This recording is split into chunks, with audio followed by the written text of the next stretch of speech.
بسم الله الرحمن الرحيم نحمده ونصلي ونسلم على حبيبه الكريم الأمين العزيز الرؤوف الرحيم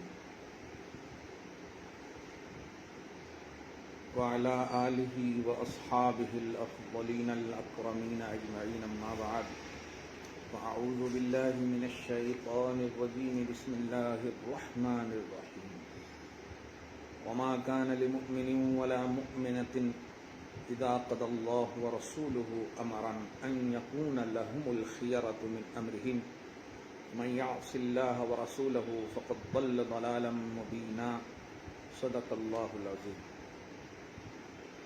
الصلاة والسلام عليك وعلى آلك وأصحابك وأهل بيتك يا رسول الله صلى الله تعالى عليك وسلم. سورہ احزاب کی آیت نمبر 35 تک کا درس ہو چکا ہے. 35 کل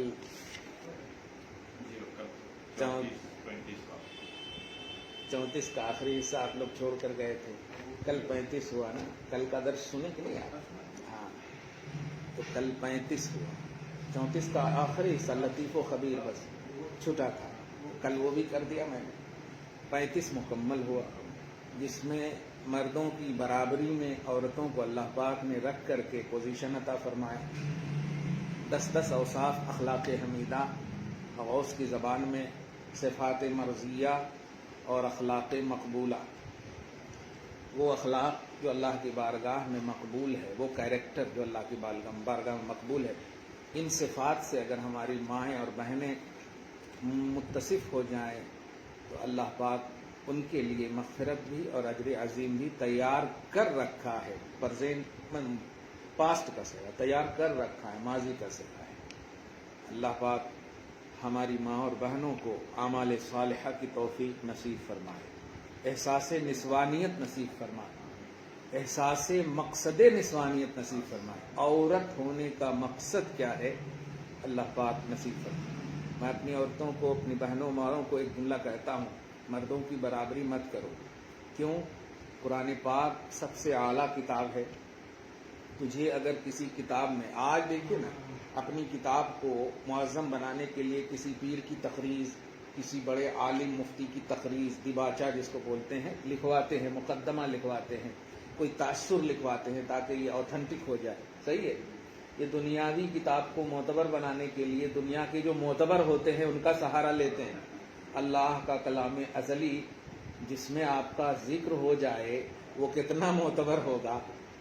کھل کر ایک جملہ کہہ رہا ہوں, قرآن پاک میں 114 سورہ ہیں. کتنے سورہ ہیں؟ ہے نہیں 114 ہے. پکا ہے.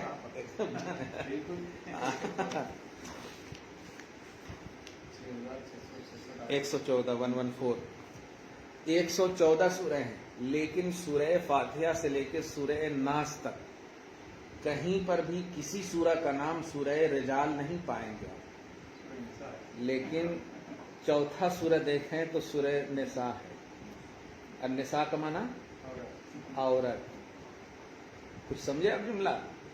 ہم لوگوں کو اللہ پاک نے سورہ کا عنوان نہیں دیا, عورتوں کو دیا. سورہ نساء پورا, نساء بولے تو عورتاں, سمجھ رہے نا, عورت. یہ ہے عظمت میری بہنوں. یہ میری رجال بولے تو مرد, رجل مرد. مانگون تو تقول فی ھذا الرجل, رسول کے بارے میں کہا جاتا ہے. تو کہنا یہ ہے کہ یہ ہے پوزیشن تمہاری. یعنی اگر کسی دنیا کے ڈائریکٹر نے, دنیا کے فلم سازوں نے تمہارا نام لے لیا, سیلفی لے لیے ان سے, تھوڑا سی آٹوگراف کیا بولتے لے لیے, تو واہ واہ واہ واہ بہت بڑی بلندی ہو گئی. نہیں, یہ بلندی نہیں ہے. بلند میں رہنے والا جو ہمیشہ سے ہے, ہمیشہ رہے گا, وہ اگر تمہیں اپنا آٹوگراف دے دے کیا کہنا ہے. یہ ہے نہیں. قرآن پاک میں اللہ سبحانہ نے کلام ازلی میں تمہارا ذکر کر کے کتنی پوزیشن عطا کی ہے. سمجھو اللہ پاک یہ احساسی سے ایک جملہ کہا, احساس نسوانیت اللہ عطا فرمائے. احساس نسوانیت. خیر, یہ گزشتہ کی بھی سے بھی پیوستہ گفتگو ہو گئی آج الحمدللہ. بڑی اچھی بات ہے. نبی کو بھی عورتوں سے پیار ہے، نہیں نبی کو بھی عورتوں سے پیار ہے، وہ ہے ہی پیار کی جگہ ہے، لیکن وہ دنیاوی طور پر لالچ کی پیار کی نہیں ہے، بناوٹی پیار کی نہیں ہے، سچے پیار کی وہ جگہ ہے۔ آیت نمبر 36 جو بہت ہی اعلیٰ آیت ہے، جو عقیدہ اہل سنت کی ایک اعلیٰ عقیدہ کا ایک اعلیٰ عقیدہ اس سے ہوگا۔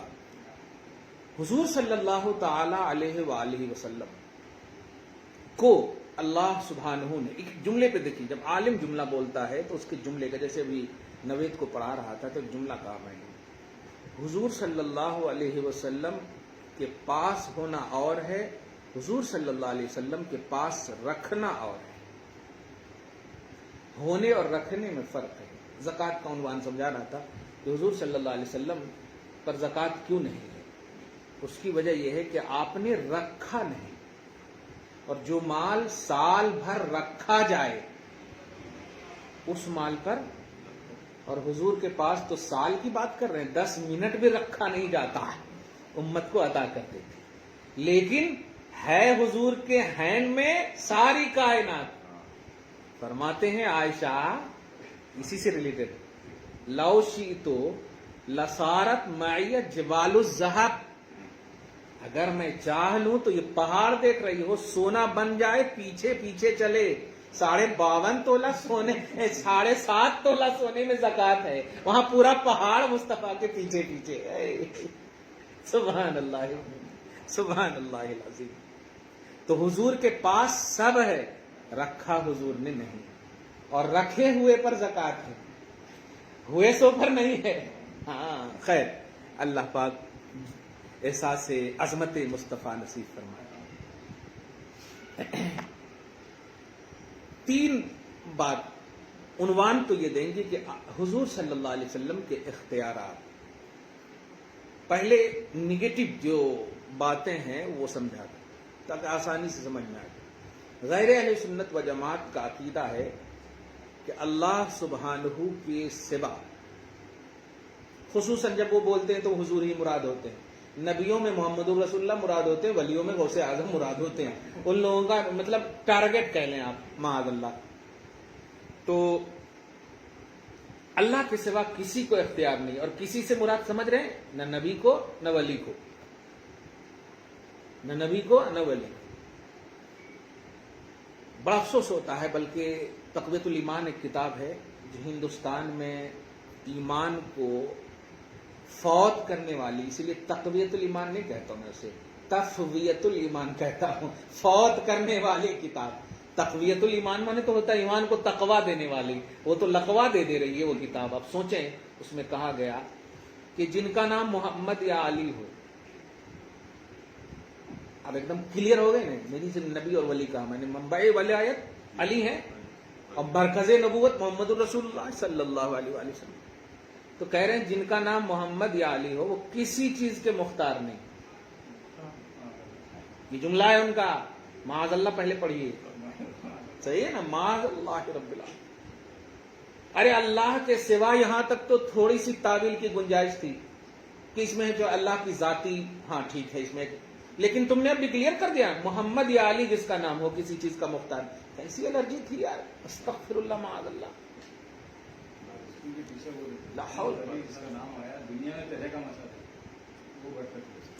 آج بھی عرب میں جائیے، نجدی حکومت ہے لیکن دکان والے لفظ محمد کہہ کے پکارتے، محمد تعال، فضل محمد، لفظ محمد، وہ شرف ملا ہے اللہ تبارک تعالیٰ کی طرف سے لفظ محمد کو۔ خیر، تو ان لوگوں کا عقیدہ، انڈیا میں نے اسماعیل دہلوی کا انٹروڈکشن تھوڑا سی کرا کے ایک ذہن دیا آپ کو، چونکہ اسماعیل دہلوی ہی محمد بن عبد الوہاب نجدی کا روحانی فرزند ہے، روحانی فرزند۔ اس نے جو کتاب دیکھی نا التوحید، جو محمد بن عبد الوہاب نجدی نے لکھا، جو میرے پاس بھی ہے وہ کتاب، یہ دیکھیے کتاب التوحید لکھی ہے نا، یہ شیخ محمد بن عبد الوہاب نجدی جو 11ویں اور 12ویں کا ہے، اگرچہ وہ 11ویں اور 12ویں دونوں کو نہیں مانتا، سمجھ رہے ہیں آپ؟ ہاں، یہ 13ویں کا، اسماعیل دہلوی جب حج کو گیا عرب, تو کتاب اس کے ہاتھ میں آئی, وہیں سے وہ پھسل گیا. اس کا ٹرانسلیشن اردو میں کیا اور انڈیا میں اس کا نام رکھا تقویت الایمان.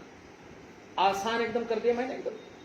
وہابی کو اسی کی طرف نسبت کرتے ہوئے کہتے ہیں محمد بن عبد الوہاب. نبی کے نام کی عظمت تو دیکھیے, نام ہے محمد, اللہ نے اپنی طرف نسبت کو تو منظور کیا لیکن اپنے محبوب کے نام کی طرف منظور نہیں کیا ہے. نام محمد ہے, محمدی جماعت ہونی چاہیے نا, لیکن وہابی کا دیکھیے کیا کہنا میرے حبیب. کیونکہ میرے اوپر تو کوئی کیچڑ اچھال ہی نہیں سکتا, کیونکہ کیچڑ اچھالنے والا بھی سبحان اللہ پڑھ رہا ہے, اور سبحان کا معنی ہی ہوتا ہے ہر کیچڑ سے پاک, ہر کیچڑ سے ہر عیب سے پاک. میرے حبیب اپنے نام کی طرف مجھے منظور ہے لیکن تیرے نام کی منظور نہیں ہے, کیا کہنا. خیر, تو یہ اسماعیل دہلوی کے ماننے والے انڈیا میں دو طرح کے ہوئے, دھیان دیجیے گا. بنیاد وہی ہے, ورنہ اس سے پہلے سب لوگ خواجہ غریب نواز کے چھتر و چھایا میں تھے. تو بڑا اچھا جملہ نکلا ہے, خواجہ غریب نواز کی چھتر و چھایا میں تھے, الحمدللہ سب تھے. کوئی مطلب یہ کہ وہابی دیوبندی تبلیغی کچھ نہیں تھا. یہ جب لکھا اور جب دیکھا, ایک ایک لائن آپ پڑھیں گے اس کتاب میں تو ہر کتاب میں عنوان کچھ بھی ہو لیکن یہ شرک ہے, یہ بدعت ہے, یہ شرک ہے, یہ بدعت ہے, یہ شرک ہے, یہ بدعت ہے. باپ رے باپ, اتنی مرتبہ شرک اور بدعت کا غرضے کے معمولات اہل سنت اور عقائد اہل سنت کو بالکل ان لوگوں نے شرک اور بدعت قرار دیا. اس نے محمد بن اسماعیل دہلوی نے. اچھا ایک اور جملہ کہہ دوں, یہ مقدس خاندان کا ناخلف بیٹا ہے.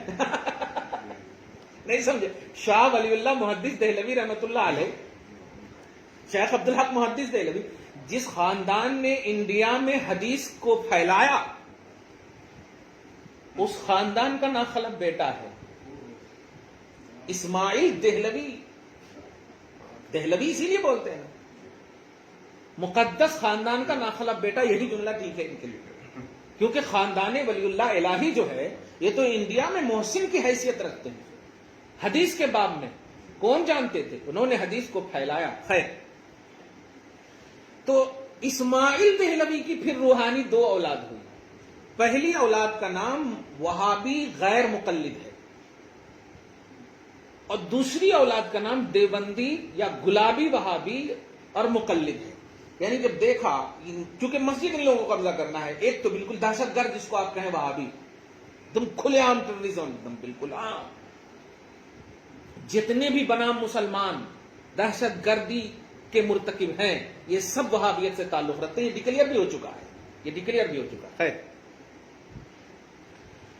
جب دیکھا ان لوگوں نے, اسماعیل دہلوی کے کچھ ماننے والوں نے, ایک گروہ کو میں نے کہہ دیا وہابی غیر مقلد نام, ایک گروہ نے دیکھا کہ نہیں, اگر ہم مطلب کھلے عام رفع یدین کریں گے, دھیان دیجیے گا, بلکہ رفع یدین وغیرہ کے حوالے سے ان کے خاندان کے ایک شاہ مخصوص اللہ ہیں, کوئی چچا ہیں ان کے, انہوں نے منع بھی کیا ان کو, یہ سب باتیں ختم کر دو. آنکھ ان کی چلی گئی تھی تو انہوں نے کہا نہیں, جو کوئی مردہ سنت کو ایجاد کرتا ہے اس کو 100 شہیدوں کا درجہ ملتا ہے. بتائیے, میں حضور کی مردہ سنت کو ایجاد کیا. اچھا, حضرت نے اس وقت فرمایا تھا کہ کاش مجھے آنکھ نہیں ہے ورنہ میں تیری کتاب کا رد میں خود لکھتا,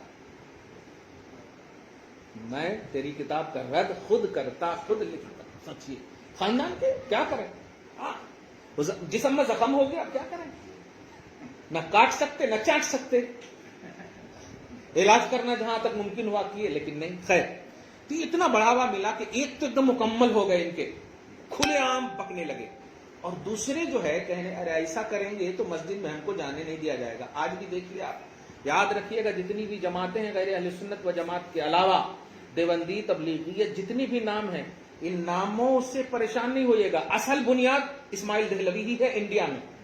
غیر منقسم انڈیا کی بات کر رہا ہوں, غیر منقسم انڈیا کی بات, یعنی آپ پاکستان کو بھی اس میں لیں, آپ غیر منقسم کی جب بات کر رہا ہوں. ہاں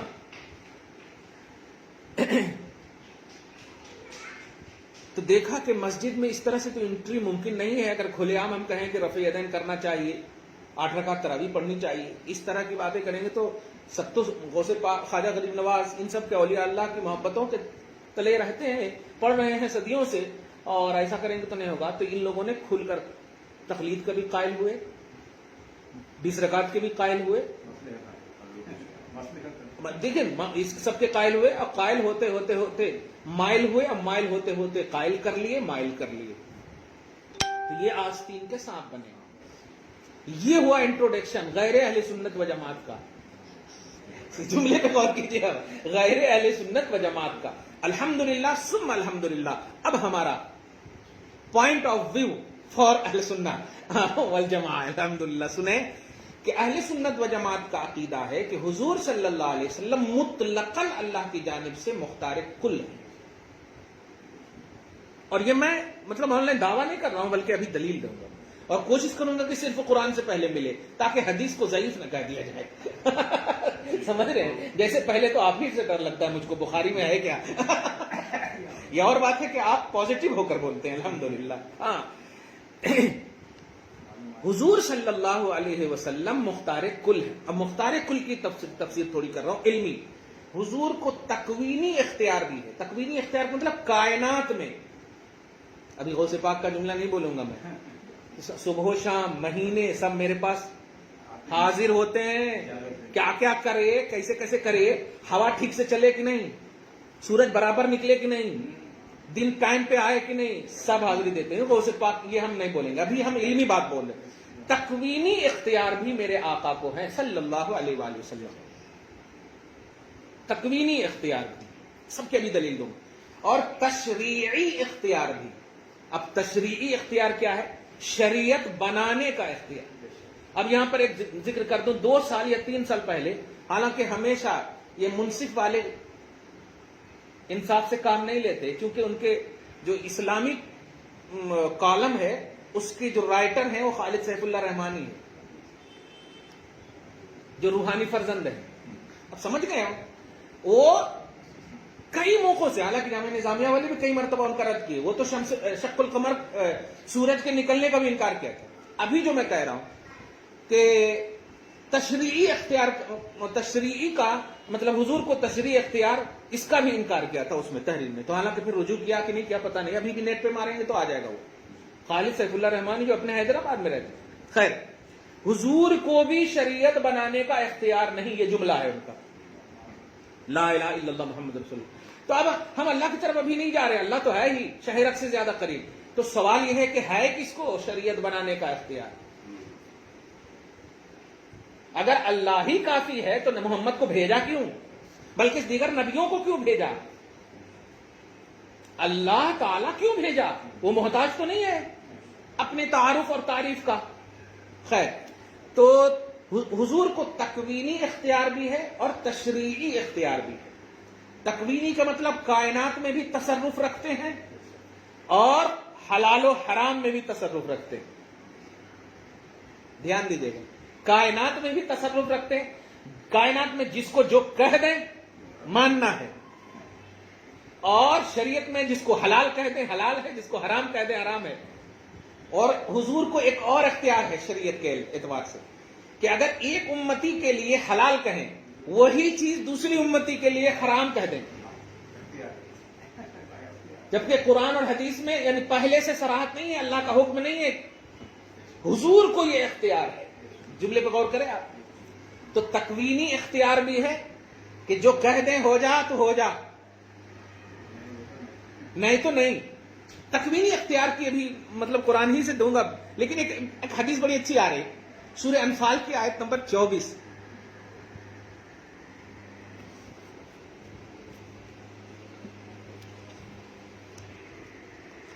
جلدی سے اس کو پڑھنے بڑے مزیدار آئے تھے اس لیے. آیت نمبر 24. الحمدللہ.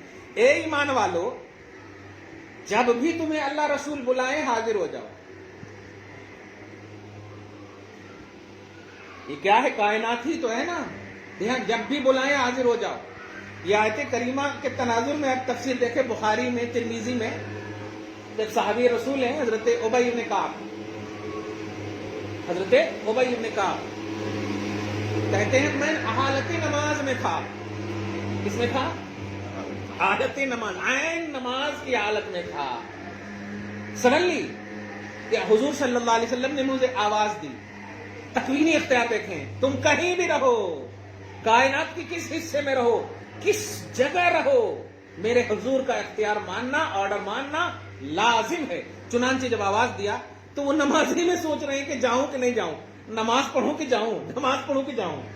تو نماز مکمل کر لی اور پھر در رسول پہ حاضر ہوئے، سلام عرض کیے، اور جملہ جو ہے ما منعک اذ دعوتک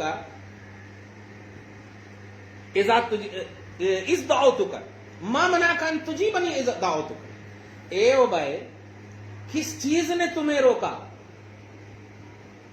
حضرت سعید بن معلہ سے بھی یہ روایت ہے، ترمذی وغیرہ میں، دوسرے صحابی سے بھی۔ بہرحال قرآن کے آیت دھیان رکھتے 24، کس چیز نے تمہیں روکا جب میں نے تمہیں بلایا؟ جیسے انہوں نے کہا یا رسول اللہ انا فی الصلاۃ، آج بھی وہاں بھی یہی کہتے ہیں انا فی الصلاۃ، دھیان دیجیے گا۔ لیکن وہ صحابی ہیں جو عقیدت میں اور عقیدے دونوں میں رہ کر عرض کر رہے ہیں یا رسول اللہ نماز میں تھا، سوچیں کہ بہت خوش ہوں گے آقا، لیکن یہی الم تسمع ما قال اللہ، دھیان دیجیے یہ تکوینی اختیار، کہاں ہو تم، کائنات کے کس حصے میں ہو، اس کا اختیار رب نے مجھے دیا ہے۔ کیا تم نے نہیں سنا جو اللہ نے میرے اوپر نازل کیا؟ ان آیتوں میں سے ایک آیت یہ ہے کہ جب رسول بلائیں حاضر ہو جاؤ۔ اس میں یہ نہیں کہا کہ کس حالت میں ہو تو نہیں ہونا، کوئی نہیں، انکنڈیشنلی جب چاہے کائنات کے کسی حصے میں ہو حضور بلائے تو حاضر ہو جاؤ۔ ارے سبحان، جملے پہ غور کیا آپ؟ اچھا اب ضعیف نہیں بولنا، بڑی اچھی آیت یاد آ گئی ہے، سورہ انفال کی آیت نمبر 24، سمجھ رہے ہیں آپ؟ اور صحابی رسول کر کے بھی دکھائے۔ اس کے بعد کا جملہ سنیے، آج اگر یہ جملہ کہیں گے نا، ارے یہ ضعیف ہوگا، بڑی بڑی باتیں نہ کرو، لیکن وہ صحابی رسول عرض کرتے ہیں یا رسول اللہ لن اعود انشاءاللہ، آقا آئندہ ایسی غلطی نہیں ہوگی۔ میں ان کے حساب سے ترجمہ کیا ہوں، سمجھ رہے نا، ان کے حساب سے حضور کے سامنے ہے، اس لیے آقا آئندہ ایسی انشاءاللہ نہیں ہوگی، آئندہ ایسا نہیں کروں گا، جب چاہیں آپ بلا لیں حاضر ہو جاؤں گا۔ سبحان اللہ، حاضر ہو جاؤں گا۔ دیکھ لیا آپ نے، یہ تکوینی اختیار کی ایک چھوٹی سی جھلک دی ہے میں نے۔ تشریعی اختیار کی ایک اور اچھی بات یاد ہے حدیث پاک میں، جو میں نے کہا کہ اچھا پہلے یہ آیت سن لیجئے ورنہ آیت سے دور چلا جاؤں گا۔ یہ آیت سنیے، اس آیت کی تفسیر جیلانی بھی پہلے سن لیجئے۔ ثم لما اراد رسول اللہ صلی اللہ علیہ وسلم ان یزوج بنت عمته التي هي امیمہ، نواسی ہو تو امیمہ ہی نام رکھنا، حضور کی پھوپھی کا نام امیمہ، ہاں، بنت عبد المطلب المسمات زینب بنت جہش لزید بن حارثہ الذي هو مولا رسول اللہ صلی اللہ علیہ وسلم۔ ترجمہ سنیے پہلے آیت کی تمہید میں، غوث کہہ رہے ہیں جب اللہ کے رسول صلی اللہ علیہ وسلم نے اپنی پھوپھی زاد بہن، اپنی پھوپھی کی بیٹی، کون پھوپھی؟ جن کا نام امیمہ ہے، جو بیٹی ہے عبد المطلب کی، اپنی پھوپھی امیمہ کی بیٹی زینب بنت جہش کا نکاح زید بن حارثہ سے کرانا چاہا۔ جملے پہ غور کر رہے ہیں؟ اب زید بن حارثہ کون ہے؟ الذی ہوا مولا رسول اللہ، جو حضور کے غلام ہیں اور حضور کے آزاد کیے ہوئے ہیں، آزاد کردہ غلام۔ کون ہے؟ آزاد کردہ غلام ہے۔ اب اس کے بعد سنیں، فَأَبَتْ هِيَ وَأُمُّهَا أُمَيْمَةٌ وَأَخُوهَا عبد اللہ بن جہش۔ تو اس رشتے سے، واہ واہ، اس رشتے سے خود انہوں نے، یعنی زینب بنت جہش نے، پھوپھیزاد بہن نے، اور ان کی ماں امیمہ نے، اور ان کے بھائی عبداللہ بن جہش نے، یہ سب نے انکار کیا، یہ رشتہ مجھے منظور۔ اب آپ دیکھیے گا ابھی پہلے، فَأَعْرَضُوا عَن تَزْوِيجِهَا إِلَيْهِ، اور ان لوگوں نے کہا نہیں، شادی نہیں ہو سکتی، شادی نہیں کر سکتے۔ کیوں؟ لِأَلَّا يَلْحَقُ الْعَارَ عَلَيْهِمْ مِن تَزْوِيجِ الشَّرِيفَةِ بِالْمَوْلَى، اس لیے کہ یہ غلام ہے اور ہم اعلیٰ اشرف۔ وجہ بتائی کہ شریفہ کا نکاح اگر مولا سے ہو جائے، غلام سے ہو جائے، تو یہ آر کی بات ہے۔ یہ ان لوگوں نے وجہ پیش کی۔ فَنُزِلَتْ، یہ آیت کریمہ نازل ہوئی ابھی آیت نازل نہیں ہوئی، حضور کا ارادہ متعلق ہو گیا، اور ارادے کا انکار اگر کیا تو اللہ نے ارادے کی تصدیق کے لیے نازل فرمایا. دیکھیے گا تشریعی اختیار کی جھلک دیکھیے. اللہ فرماتا ما کان للمؤمن ولا مؤمنۃ اذا قضى اللہ ورسولہ امرا، کسی مومن مرد کو، کسی مومن عورت کو یہ حق حاصل نہیں کہ جب اللہ اس کا رسول کسی کا فیصلہ کر دے تو وہ اپنا اختیار ایڈ کرے، نہیں، محمد کا اختیار مانے. سبحان اللہ، کیا کہنا ہے، ڈکلیئر ہے آیت کریمہ. پس منظر بھی بڑی عمدہ پیش کی ہے میرے غوث نے. واہ واہ واہ واہ واہ، دیکھ رہے ہیں آپ، پس منظر بھی. یہ اختیار مصطفیٰ جان رحمت کو اللہ پاک نے امیڈیٹلی عطا فرمایا، بعد میں آیت، ارادہ پہلے، تائید کے طور پر آیت قرآنی. سبحان اللہ، یہ ہے تشریعی اختیار کہ شریعت کے معاملے میں بھی کس سے کس کا کب کہاں کیسے نکاح حلال ہے حرام ہے کر دے مصطفیٰ، ہمارے لیے ماننا لازم ہے. ورنہ دیکھیں اللہ آگے فرماتا ہے وَمَن يَعْصِ اللَّهَ وَرَسُولَهُ، جو اللہ اور اس کے رسول کا انکار کرے گا.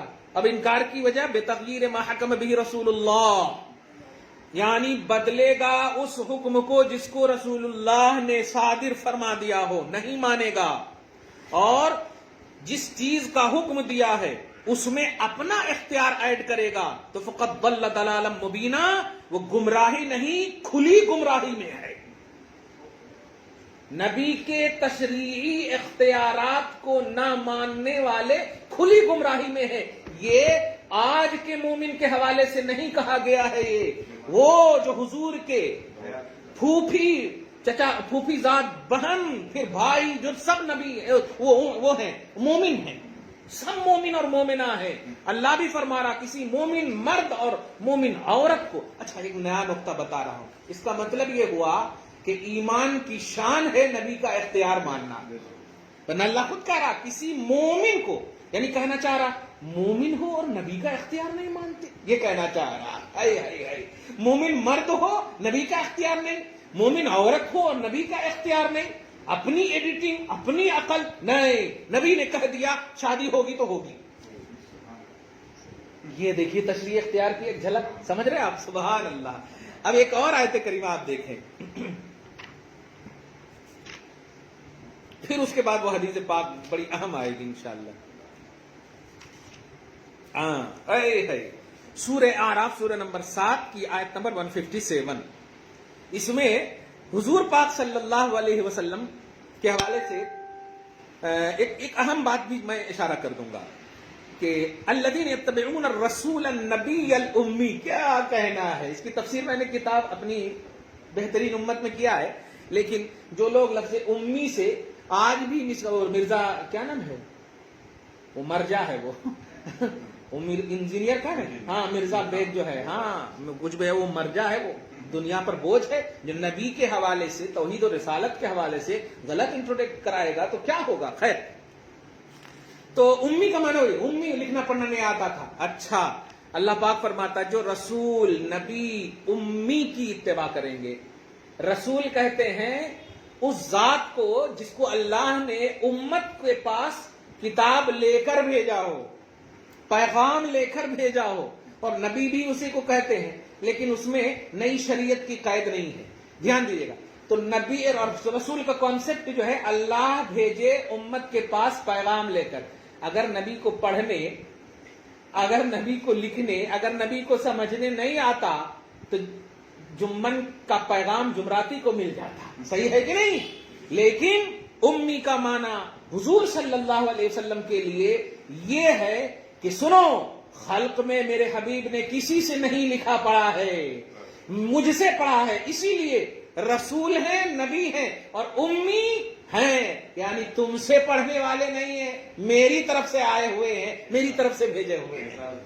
اور نقطہ نہیں غور کیا، رسول نبی امی، امی نبی رسول نہیں کہا قرآن میں، رسول نبی امی. یہ ترتیب بتا رہا ہے. یہ امی کا تعلق بعد میں اس لیے رکھا ہوں کہ یہ میری طرف سے پڑھے پڑھائے ہیں، لکھے لکھائے ہیں، سمجھے سمجھائے ہیں. امی تمہارے لیے ہے، تم سے پڑھے ہوئے نہیں ہے، تم سے نہیں پڑھیں گے، میری طرف سے ہے. سبحان اللہ. سمجھ رہے ہیں نا آپ؟ ہاں، واہ واہ واہ. خیر، اب دوسری صفت دیکھیے، یہ وہ شان والے ہیں کہ یأمرہم بالمعروف. اچھا یہ بتائیے، آپ بیٹی کو، خاندان کو، کسی کو بھی کسی چیز کا پازیٹو حکم دیں گے یا نیگیٹو؟ پازیٹو حکم دیں گے تب بھی پازیٹو کے بارے میں آپ کو علم ہوگا کہ اس میں بھلائی کیا ہے. صحیح ہے کہ نہیں؟ اللہ کے رسول صلی اللہ علیہ وسلم کی شان ہو رہی یأمرہم بالمعروف، یہ لوگوں کو بھلائی کا حکم دیتے ہیں. اب اگر بھلائی پڑھے نہیں ہوں گے تو حکم کیسے دیں گے؟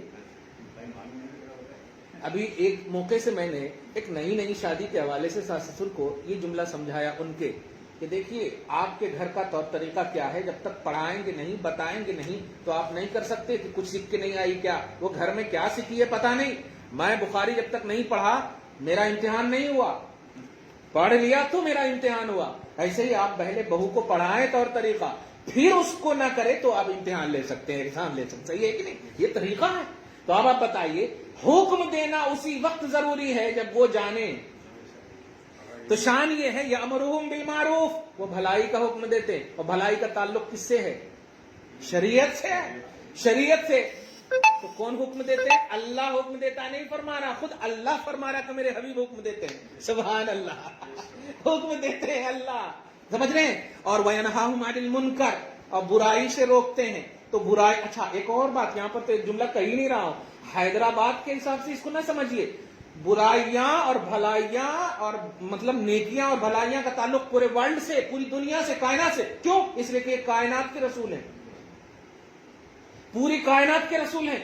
تو اب پوری کائنات میں کیا کیا بھلائی ہے وہ سب کا حکم دیتے ہیں. اب آپ بتائیے، کنڑ میں رہنے والوں، کنڑا میں، کرناٹک میں رہنے والوں کو کیا بھلائی ہے مصطفیٰ حکم دیتے ہیں. واہ واہ واہ واہ. کتنی زبانیں ہیں، ان زبانوں میں حکم دیتے ہیں. اس کی آفاقیت کو سمجھیے. میں جملہ دینے جا رہا ہوں کہ جب یہ پوزیشن ہے محمد عربی صلی اللہ علیہ وسلم کی، یہ بھلائی کا حکم دیتے ہیں، تو ایک شخص ہے جو صرف انگریزی جانتا ہے، میرے آقا اس کو بھی دیں گے حکم کیونکہ مومن ہے. اور ایمان والوں کو میرے نبی حکم دیتے ہیں، یہ اللہ کا حکم ہے. تو اب بتائیے دیں گے کہ نہیں؟ اور جب دیں گے تو لینگویج جو انگلش کے ہے نبی جانیں گے کہ نہیں؟ یہ جو چلر بلر ہے نبی کو نہیں معلوم ہوتا تھا. یہ ایک برادر عمران ہے، وہ تو یہی کہتا، ارے حضور کے زمانے میں اتنی لائبریری، اتنی کتابیں نہیں تھی. شرم کی بات ہے، ایک بسم اللہ کے با کی تفسیر کرنا چاہیں نہیں ہو سکتی. کون کہہ رہے ہیں؟ عمر، علی.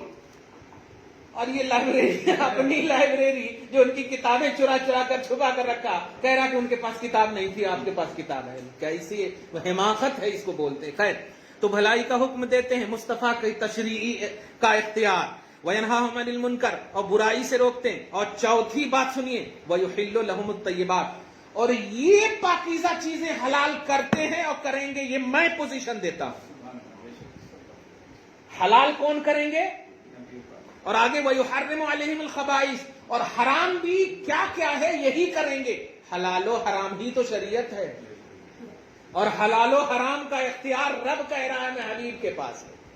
یہ جو کہیں گے حلال ہے تو حلال ہے، یہ جو کہیں گے حرام ہے تو حرام ہے. سبحان اللہ. واہ واہ واہ واہ. یہ قرآن پیش کر رہا ہوں میں، آگے اب نہیں، مجھے بہت ساری باتیں اس میں 157 اس کو پورا ڈیٹیل دیکھ لیجئے گا. مجھے صرف بتانا ہے حضور صلی اللہ علیہ وسلم کو، یہ محمد یا علی ہو کسی چیز کے مختار نہیں، کھل کر کہوں محمد یا علی ہی ہر چیز کے مختار ہیں.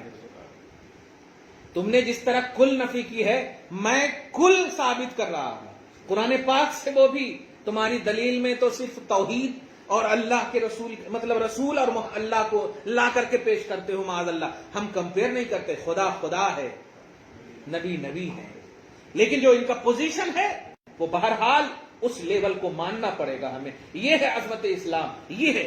خیر، تو تشریعی اختیار بھی نبی کو ہیں اور تکوینی اختیار بھی ہیں. اب وہ حدیث پاک سے بخاری شریف کی پیش کر دوں، اور بڑی مناسبت سے آ رہی ہے کیونکہ قربانی کا بھی معاملہ ہے نا. حضور صلی اللہ علیہ وسلم کتاب الضحایا، باب الاضاحی، بخاری شریف میں. یہ میں باب بول دے رہا ہوں تاکہ آسان ہو تلاشنا جو دیکھ رہے ہیں. حضور صلی اللہ علیہ وسلم ہیں، ارشاد فرماتے ہیں من صلی صلاتنا ونسک وَذَبَحَ نُسُكَنَا او کما قال الی آخری حدیث، کہ جس نے ہماری طرح نماز پڑھی پھر قربانی کی تو اس کی قربانی ہوگی، اس کی قربانی ہوگی۔ اگرچہ مسئلہ یہ ہے کہ دیہاتیوں کے لیے وہ کر سکتے ہیں سورج طلوع ہونے کے بعد، جہاں دیہات میں جہاں نماز نہ ہوتی ہو، جمعہ نہ ہو وغیرہ وغیرہ، ان کے لیے اجازت ہے، وہ بدوی ہیں وہ، لیکن شہر میں کیا ہے، نماز کے بعد کرنا ہے قربانی، سمجھ رہے نا۔ لیکن ایک اور مسئلہ بتا دوں، اپنی نماز کے بعد نہیں کرنا، نماز کے بعد کرنا ہے۔ کچھ یہ بڑا لطیف اشارہ ہے، سمجھ رہے نا۔ یہ نہیں ہوتا ہے نا بھائی آپ نماز نہیں پڑھے قربانی کرنا ہے، تو اب نماز نہیں پڑھے تو توبہ کرو نا، آپ توبہ کرو، نماز نہیں پڑھے تاخیر کرے آپ، لیکن اگر نماز ہوگی آپ کے محلے میں یا شہر میں تو آپ قربانی کر سکتے ہیں۔ یہ ہے، یہ مسئلہ تھا جو آپ سمجھ جائیں۔ خیر، لیکن ایک صحابی رسول ہیں حضرت براء ابن عازب، بڑے جلیل القدر صحابی ہیں، کھڑے ہوتے ہیں اور کھڑے ہو کر عرض کرتے ہیں، یا رسول اللہ، میں تو سوچا تھا آج کھانے پینے کا دن ہے، میں تو اپنے جانور کو زوردار تھا ذبح کر کے مست کھا کر کے آ رہا ہوں، لیکن سننے کے بعد تو عجیب سا لگ رہا تھا، اب کیا میرے کو ثواب نہیں ملتا؟ فاستبقوا الخیرات کی مطلب عظمت دیکھیے، بھلائی کی طرف صحابہ ہی دوڑتے تھے۔ واہ واہ واہ، یا رسول اللہ، کیا مجھے قربانی کا ثواب نہیں ملے گا؟ میں محروم ہو جاؤں گا ثواب سے۔ قرب مولا کا تصور دیکھیے، قربانی قرب مولا ہے۔ خیر، نبی صلی اللہ علیہ وسلم نے اوپر سے نیچے تک دیکھا اور اندر بھی دیکھا، ارے ان کا تو دل ٹوٹ گیا ہے، کچھ تو کرنا پڑے گا، جو تشریع اختیار رب نے مجھے دیا ہے وہ یوز کرنا پڑے گا۔